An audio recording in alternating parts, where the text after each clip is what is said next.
നമുക്കിന്ന് ചിക്കൻ കറി ഉണ്ടാക്കിയാലോ? വായോ. അങ്ങനെ നമ്മൾ തീയൊക്കെ കത്തിച്ച് ഒരു ഉരുളി എടുത്ത് അടുപ്പത്ത് വെച്ച് ഉരുളി ചൂടായപ്പോൾ നമ്മൾ ഇത്തിരി എണ്ണ ഒഴിച്ചു കൊടുത്തു.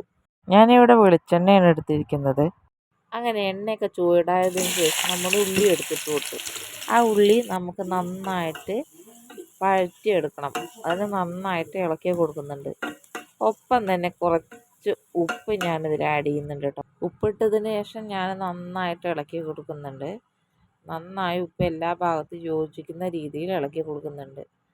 അങ്ങനെ നമ്മുടെ ഉള്ളി വാടി വന്നിട്ടുണ്ട്. ഉള്ളി വാടി വന്നപ്പോൾ ഞാൻ ഇത്തിരി വെളുത്തുള്ളി പേസ്റ്റ് ഇട്ട് കൊടുക്കുന്നുണ്ട്. ഒപ്പം തന്നെ പച്ചമുളക് ചതച്ചതും ഇഞ്ചി ചതച്ചതും ഞാൻ ഇട്ട് കൊടുക്കുന്നുണ്ട്. അതെല്ലാം ഇട്ട് കൊടുത്ത് നന്നായി വഴറ്റിയെടുക്കുന്നുണ്ട്. ഇഞ്ചി വെളുത്തുള്ളി പച്ചമുളക് നന്നായി വഴന്നു വന്നതിന് ശേഷം മുളക് പൊടി ഇടുന്നുണ്ട്. മുളക് പൊടി ഞാനിവിടെ 4 സ്പൂൺ മുളക് പൊടിയാണ് ചേർക്കുന്നത്. നിങ്ങൾക്ക് നിങ്ങളുടെ എരിവിനനുസരിച്ച് ചേർക്കാവുന്നതാണ്.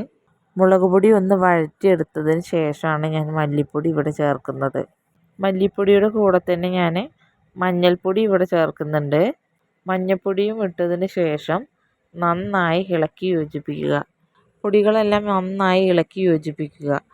അടിയിൽ പിടിക്കാതെ പ്രത്യേകം ശ്രദ്ധിക്കണം. നന്നായി ഇളക്കി യോജിപ്പിച്ചതിന് ശേഷം ചിക്കൻ മസാല ചേർക്കുന്നുണ്ട്. ചിക്കൻ മസാല ചേർത്ത് നന്നായി ഇളക്കി യോജിപ്പിച്ചതിന് ശേഷം തക്കാളി ഞാൻ ഇട്ട് കൊടുക്കുന്നുണ്ട്. അങ്ങനെ തക്കാളിയൊക്കെ ഇട്ട് കൊടുത്ത് തക്കാളി ഒരു പകുതി വേവ് ആവുമ്പോഴേക്കും ചിക്കൻ ഇട്ട് കൊടുക്കുന്നുണ്ട്. ചിക്കൻ ഇട്ട് കൊടുത്ത് നന്നായി ഇളക്കി യോജിപ്പിക്കുക. മസാല എല്ലാ ചിക്കൻ്റെ ഭാഗത്തേക്ക് ആവുന്ന വിധത്തിൽ ഇളക്കി യോജിപ്പിച്ച് 1/2 കപ്പ് വെള്ളം ഞാനിതിൽ ചേർക്കുന്നുണ്ട്. 1/2 കപ്പ് വെള്ളം ചേർത്തതിന് ശേഷം നന്നായി ഇളക്കുന്നുണ്ട്. അതിന് ശേഷം ആവശ്യത്തിന് ഉപ്പ് ചേർത്ത് നന്നായി ഇളക്കി യോജിപ്പിച്ച് അടച്ച് വെച്ച് വേവിക്കുക. ഒന്ന് ഓർക്കുക, കുറച്ച് വെള്ളം ചേർത്താൽ മതി. കാരണം ചിക്കനിൽ നിന്ന് വെള്ളം ഇറങ്ങുന്നതാണ്. അങ്ങനെ അടച്ച് വെച്ച് വേവിക്കുമ്പോൾ തന്നെ നമുക്ക് അത്യാവശ്യം വെള്ളം കിട്ടും. അങ്ങനെ നമ്മൾ അടച്ച് വെച്ച് വേവിക്കുക. കുറച്ച് നേരം അടച്ച് വെച്ച് വേവിച്ചതിന് ശേഷം കുറച്ച് നേരത്തിന് ശേഷം തുറന്ന് നോക്കുമ്പോൾ നമ്മുടെ കറി നന്നായിട്ട് ഗ്രേവി ആയിട്ടുണ്ട്. ഞാൻ കുറച്ച് വെള്ളമേ ചേർത്തിട്ടുള്ളൂ. ബാക്കി അടച്ച് വെച്ച് വേവിച്ചതാണ്.